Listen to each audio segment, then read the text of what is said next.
You didn't arrive here by coincidence. Not today. Not at this exact moment in your life. Something inside you is shifting, quietly, deeply, almost imperceptibly.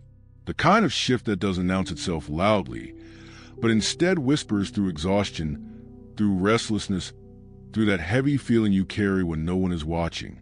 Maybe your life feels fractured right now. Dreams you once trusted feel abandoned.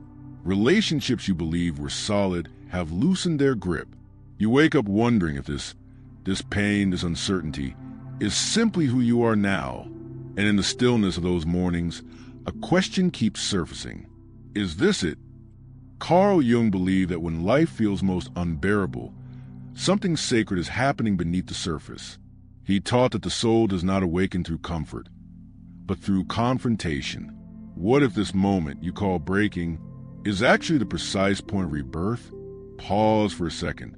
If this weren't a turning point, why did you find these words at your most vulnerable hour?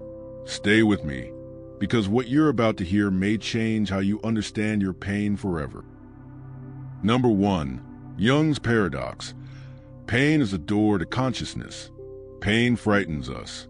We avoid it, distract ourselves from it, label it as weakness. But Jung saw pain differently. He believed pain is the soul's most honest language.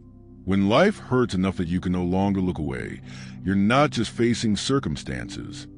You're facing yourself. Not the version you show the world, but the buried self you learn to hide to survive.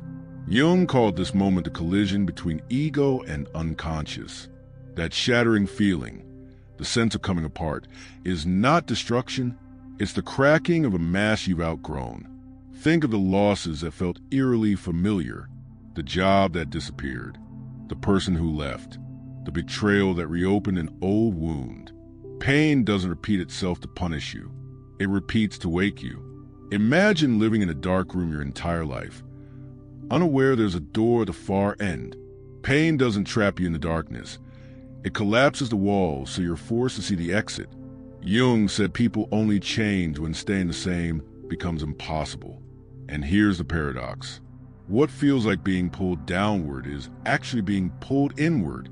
Pain isn't your enemy. It's the guide back to consciousness. Number 2, the shadow, meeting what you've been running from. When pain opens awareness, it leads you directly to the shadow. The shadow isn't evil. It isn't mystical. It's simply everything you were never allowed to be. Your anger, your grief, your fear, your unmet needs, even your forgotten strength. The more you bury it, the louder it acts out through your life. Have you noticed? Your reactions feel stronger than the situation. Certain wounds reopen. Instantly, small failures feel catastrophic. Those aren't overreactions. They're old pain knocking on the door of awareness. Jung said the shadow always appears when life begins to fall apart, because that's when you're finally forced to see it. And here's the truth most people miss. The shadow doesn't rise to destroy you. It rises to be integrated. What you don't face controls you. What you face begins to serve you. Your anger holds boundaries. Your fear holds intuition. Your grief holds truth. The shadow is raw energy, unrefined, misunderstood, but powerful. If this perspective already feels different, stay with the channel by subscribing. We go deeper from here. Number 3, dialogue with the darkness, shadow work practice. Jung believed transformation begins with dialogue, not denial. When emotion rises, don't suppress it. Sit with it. Write as if the emotion were a person across from you. Ask, what are you protecting? When did you first appear? What do you want me to know? Let it answer without logic. You'll be surprised. The shadow doesn't attack. It explains.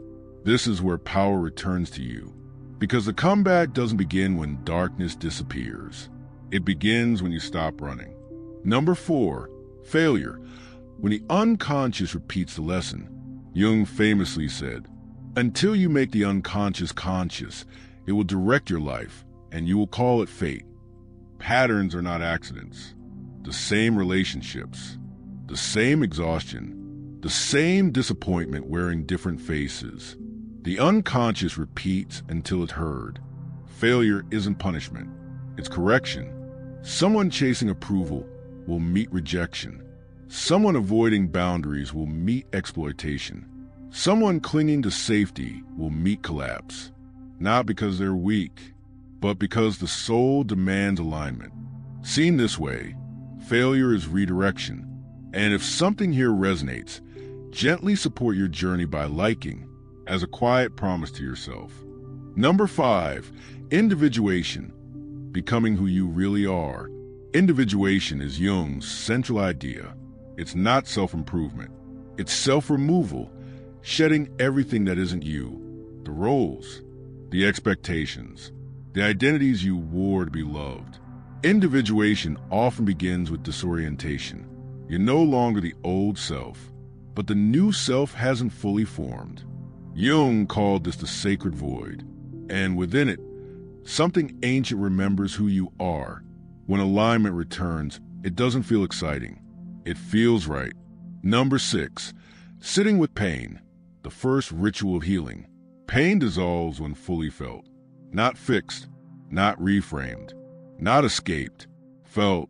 Pain is a child abandoned in darkness. It needs presence, not solutions. When you sit with pain, clarity emerges. What hurts is often not the loss. It's the self-abandonment underneath it. This is the birthplace of truth. If you've experienced clarity through pain, share a word, not a story, in the comments. Number 7, intuition, the compass of the soul. Intuition is not logic. It's ancient intelligence. It speaks through sensations, contractions, lightness, inner knowing.